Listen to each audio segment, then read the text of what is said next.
तीर्थ यात्रा से लौटे हुए श्री राम की दिनचर्या एवं पिता के घर में निवास, राजा दशरथ के यहाँ विश्वामित्र का आगमन और राजा द्वारा उनका सत्कार।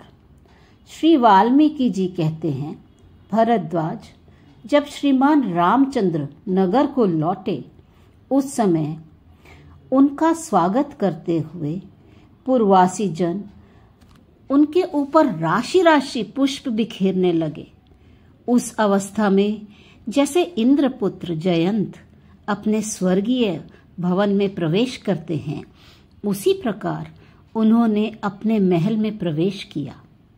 वहां पहुंचकर रघुनाथ जी ने पहले पिता को प्रणाम किया और फिर क्रमशः कुलगुरु वशिष्ठ जी को, बड़े बंधु बांधवों को, ब्राह्मणों को तथा कुल के बड़े बूढ़ों को मस्तक झुकाया। फिर सुहृदों, बंधुओं, पिता तथा ब्राह्मण समुदाय ने श्री राम को बारंबार हृदय से लगाया और श्री राम ने भी उनके प्रति अभिवादन एवं प्रिय भाषण आदि यथोचित आचार व्यवहार का निर्वाह किया। उस समय श्री रघुनाथ जी आनंदोल्लास से फूले नहीं समा रहे थे। अयोध्या में श्री रामचंद्र जी के शुभागमन के उपलक्ष्य में लगातार 8 दिनों तक आनंद उत्सव मनाया गया। उस समय हर्ष से मतवाली जनता के द्वारा सुखपूर्वक किए गए गीत वाद्य आदि का मधुर कोलाहल सब और व्याप्त हो गया था। तब से श्री रघुनाथ जी विभिन्न देशों में प्रचलित नाना प्रकार के रहन सहन का जहां तहां वर्णन करते हुए घर में ही सुखपूर्वक रहने लगे। श्री रामचंद्र जी प्रतिदिन सवेरे उठकर स्नान आदि के पश्चात विधि पूर्वक संध्या वंदन करके राजसभा में बैठे हुए अपने इंद्रतुल्य तेजस्वी पिता महाराजा दशरथ का दर्शन किया करते थे। वहां एक पहर तक वशिष्ठ आदि के साथ बैठकर आदर पूर्वक ज्ञान भरी कथा वार्ता सुना करते थे। भाइयों के साथ तीर्थ यात्रा से लौटने पर श्री रघुनाथ जी प्रायः ऐसी ही दिनचर्या को अपनाकर पिता के घर में सुखपूर्वक रहते थे। निष्पाप भरद्वाज श्री रामचंद्र जी की प्रत्येक चेष्टा राजोचित व्यवहार के कारण बड़ी मनोहर प्रतीत होती थी।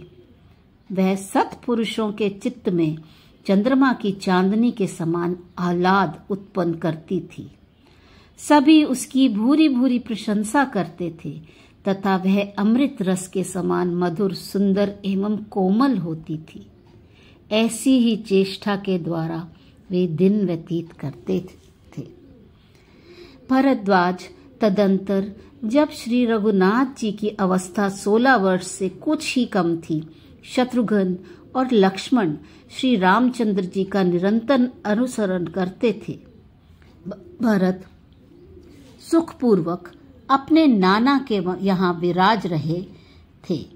महाराज दशरथ इस सारी पृथ्वी का यथोचित रूप से पालन कर रहे थे तथा वे महाप्राज्ञ नरेश प्रतिदिन मंत्रियों के साथ बैठकर अपने पुत्रों के विवाह के लिए भी परामर्श करने लगे थे। उन्हीं दिनों तीर्थ यात्रा पूरी करके अपने घर में रहते हुए श्री राम दिन पर दिन कृश होने लगे। भरद्वाज महाराज दशरथ श्री राम से बारंबार स्नेह युक्त मधुर वाणी में पूछते, बेटा तुम्हारे मन में कैसी बड़ी भारी चिंता पैदा हो गई है? वे उत्तर देते, पिताजी मुझे कोई कष्ट नहीं है।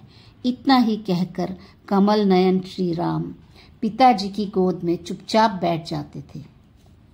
तदंतर एक दिन राजा दशरथ ने समस्त कार्यों का ज्ञान रखने वाले वक्ताओं में श्रेष्ठ वशिष्ठ जी से पूछा, गुरुदेव श्री राम क्यों खिन्न हैं? उनके इस प्रकार पूछने पर वशिष्ठ मुनि ने कुछ सोचकर राजा से कहा, श्रीमन महाराज, इसमें कुछ कारण है, किंतु इसके लिए आपके मन में दुख नहीं होना चाहिए।